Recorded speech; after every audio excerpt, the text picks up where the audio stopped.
help, madad, and the imdad of awliya to reach to our hearts and take us the Shebran, Zaran. I don't pronounce it nicely. There's one Arab lady that reads it from Toronto, I think. She says, not the way I pronounce it, not Chicago Arabic. Hand by hand, arm by arm, step by step, inch by inch, to make us to reach to the goal. We hope to reach it in this life.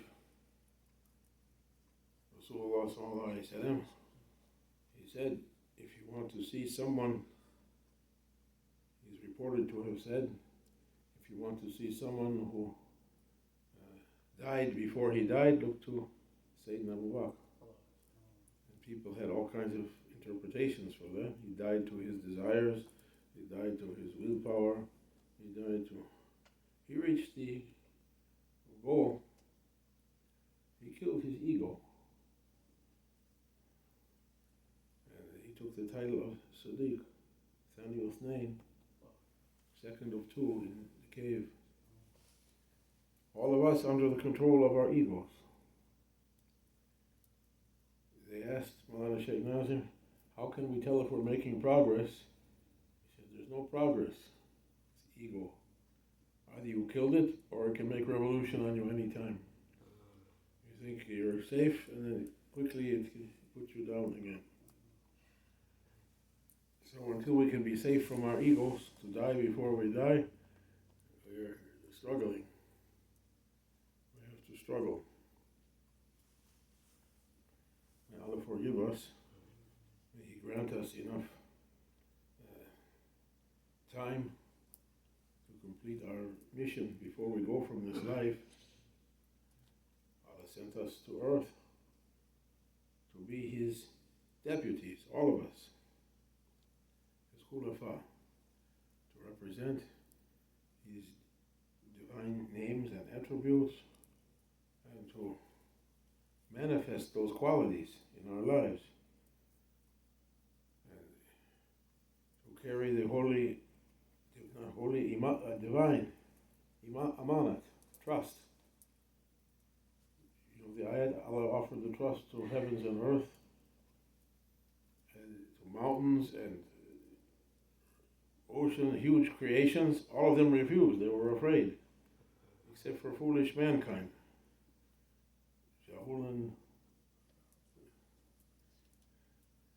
Foolish mankind accepted. Since we accepted to carry that burden, we have to struggle. We have to struggle.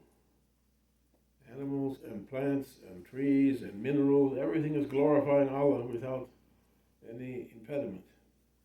Only people have to fight for it. And from jinns also, they have to fight for it. أعوذ بالله من الشيطان الرجيم بسم الله الرحمن الرحيم إنا عرضنا الأمانة على السماوات والأرض والجبال فأبين أن يحملنها وأشفقن منها وحملها الإنسان إنه كان ظلوما جهولا. Ignorant and foolish. But we agreed to carry it. So the children of Adam and Eve, our fate, our kismet, our taqdir, what you want to say, our fate, to carry that struggle, to fight our egos, to try to manifest Allah's divine attributes and names. I saw there was a famous Sufi from the early days of Islam, Sidi Abdul Aziz al-Nifari, the party of Nifari. 30, book from him called Maktubat or Mawaqif. His sermons, khutbahs, and his Mawaqif. Mawaqif, he was an unusual wali in that he was made to stop at every point on the suluk and to express what he experienced.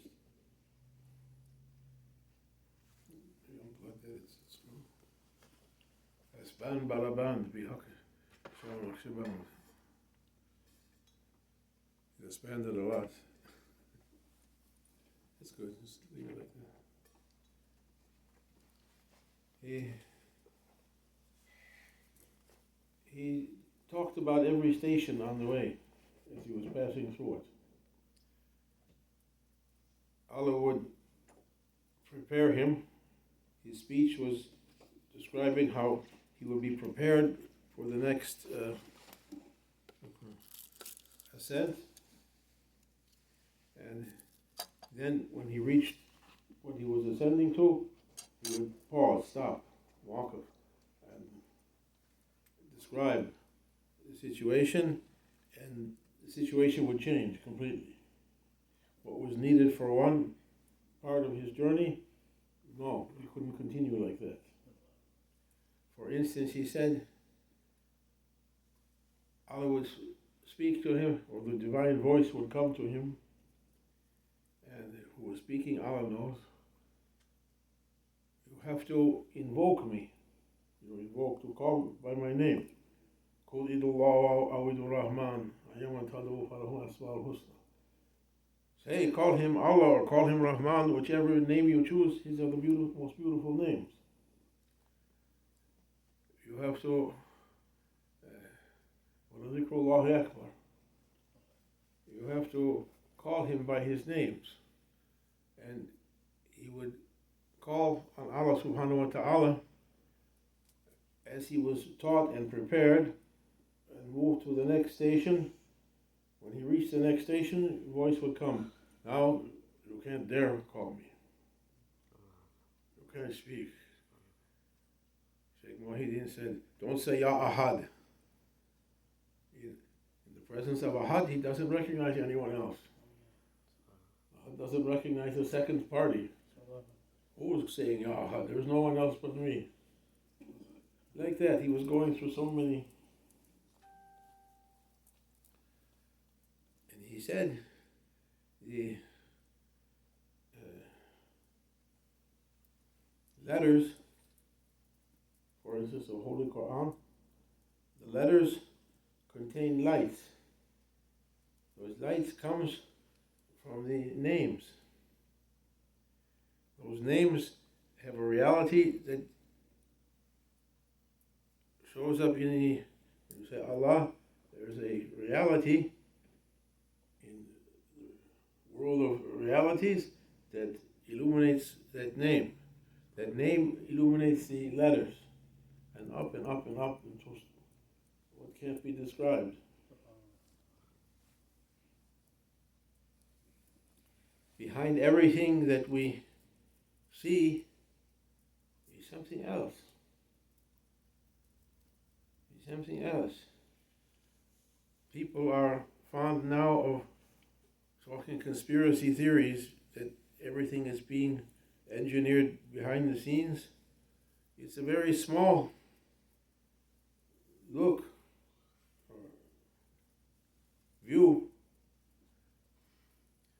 Behind everything in existence is reality, something else, going back to heavenly levels, to the divine names and attributes, and what stands behind that. The name isn't the end product. Say Allah. It doesn't mean you reach Ilah. It's a name. It's a reality. And everything in creation leads back to a reality. Sayyidina Abdul Hamid al-Ghazali, Allah bless him, He said, everything is light. Everything is made of light. Different vibration, different densities of light, thicknesses, going in levels, spheres. And every level and everything in it loves the level above it.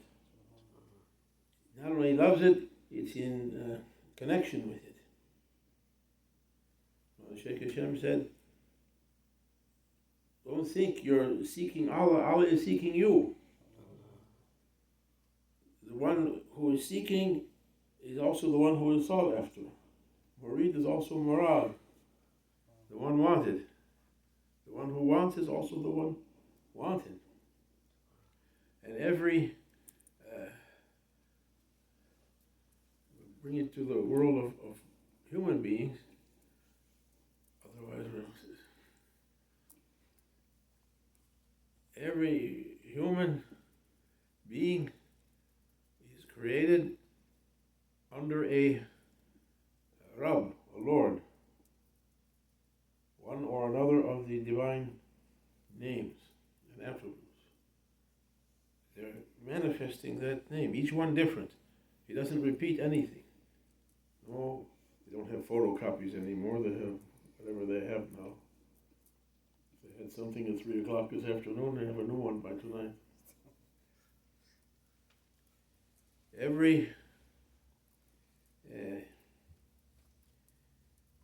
Everyone has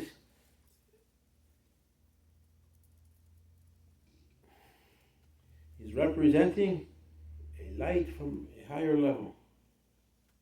You go to that, and then a higher level, something else, where it reaches to Allah knows. One Shaykh Nazim said, use your belief power and try to break through the barriers of the common world that we're in it, common veil, to try to reach heavenly realms, different view, to see which thing is pulling you, which one is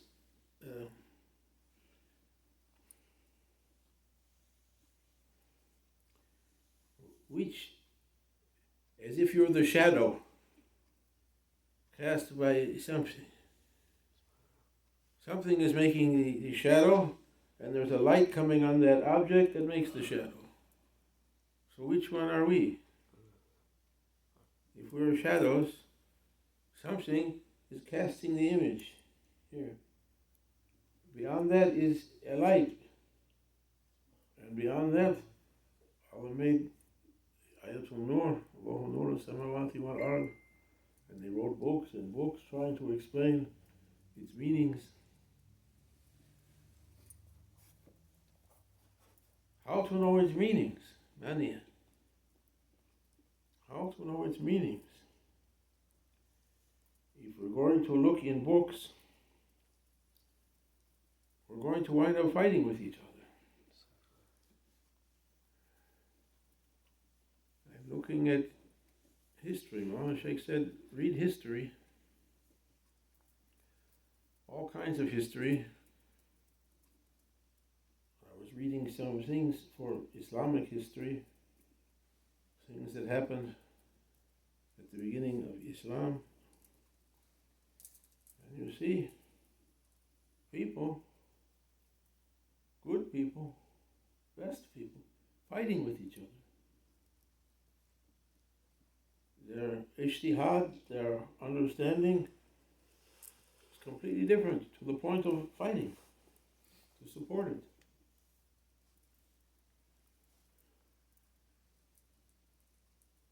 If we go to read about those things without tasting the realities that they were tasting, we're going to wind up fighting also. Our ego is going to get involved. And we're going to pick this side or that side and begin to join the fight. And it continues.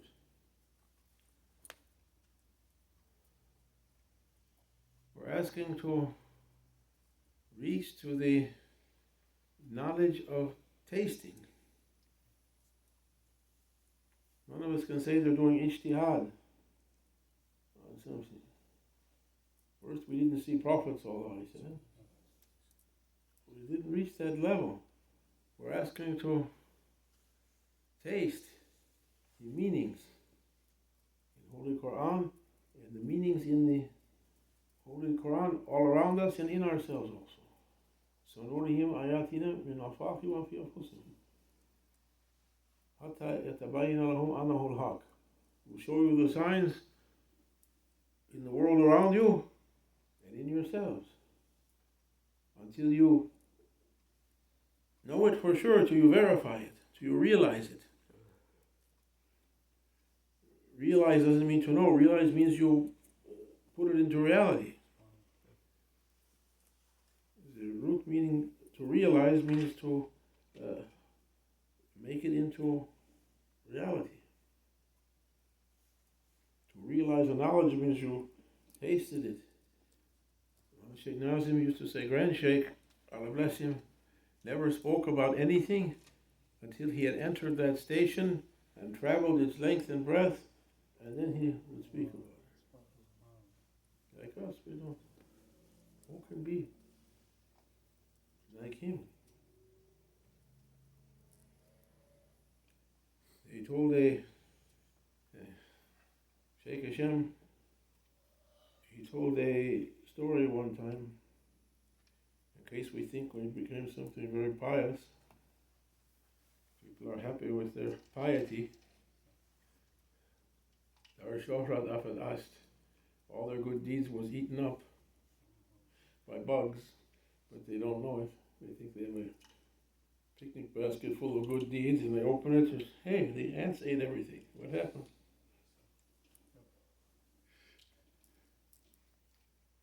There was a drought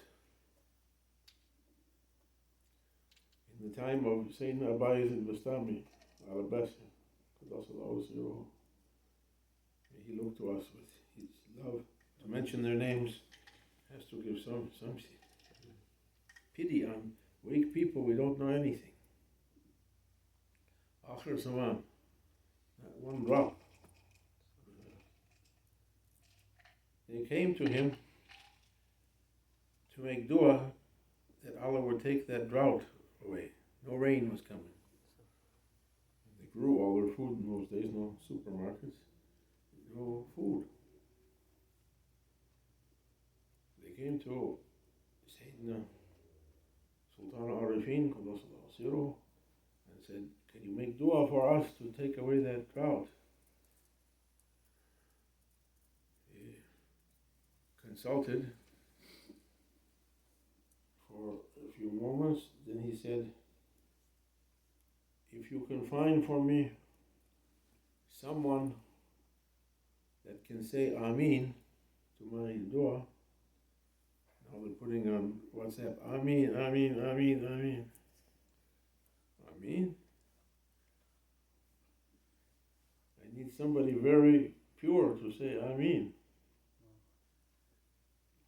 Looking around the village, who can be that one?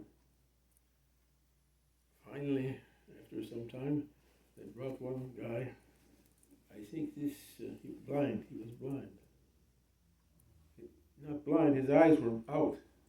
They were put out. They brought him by the arm. Maybe this fellow can say Ameen. What's his story? They said one time he went out from his house to go to the mosque, and his next door neighbor, his wife was doing the laundry, and one of her clothes was hanging on the line outside. And he saw the clothes hanging there. Immediately he went, he put out his eyes, saying, what kind of sinful eyes is this? Knock on the neighbor's door and say, take these, oh my neighbor, forgive me. Abbayaz said, okay, that one can say Ameen. Who can say Ameen? These stories are not for putting out your eyes, it's to understand Don't say we're something. It means don't say we're something. Of course, he told everyone to go and no. Don't poke out your eyes. Allah granted. But don't be proud. Don't think I'm a religious person, a pious person. No, we're ordinary people on the lowest level. We're asking to get up. Our worship, as Rabbi said, our istighfar needs another istighfar. It's not good enough. We're asking to progress. Shabran, Shabran, Zera, Zera, arm by arm, hand by hand, until we can begin to hear and to see. Somebody put on the internet today, Maulana Shaykh Nazim saying, first you hear, then you can see. Where are we? We're not hearing, we're not seeing. Nothing. But I'm praying, long way to go. Make us to be busy. We have enough to be busy. Somebody said something nice today on the internet. He was talking how corrupt everything is. He's a professional corruption investigator. He said, I can't even believe it went this deep. It's completely, don't think you're going to change the world. The previous president said, I want to drain the swamp. The swamp is huge. Not 1 or 5 or 10 or 100, billions. You drain one swamp, what is this, swamp rat? 100 more come up to take its place. And we're also swamp rats. You say, I drained the swamp. Look in the mirror, there's one big one left. What? Our ego is also corrupt. He said, look after yourself, your family, your important things for your life. It was a good advice. Prophet's advice. It was the, I can't say advice, it was the order of Allah subhanahu wa ta'ala to say in the Musa, oh my Lord, which thing are you happy with us if we do it? If people do it, which thing we should do? I think he's going to say pray or fast or... Allah said, oh, Musa, I'm happy with my servant when he's looking after his own business, her own business. Try to make that. Try to make good in yourself and around you a little bit. What we can do for this world. Everyone is under test. ومن الله التوفيق بحرمة الحبيب بحرمة الفاتحة.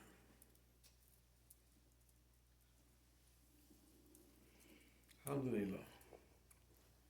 Alhamdulillah. He gave something to say. I don't know what.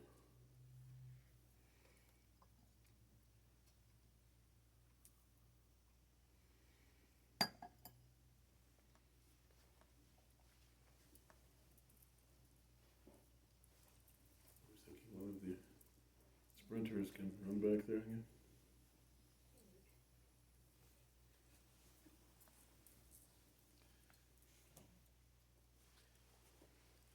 The others aren't here, it's your job.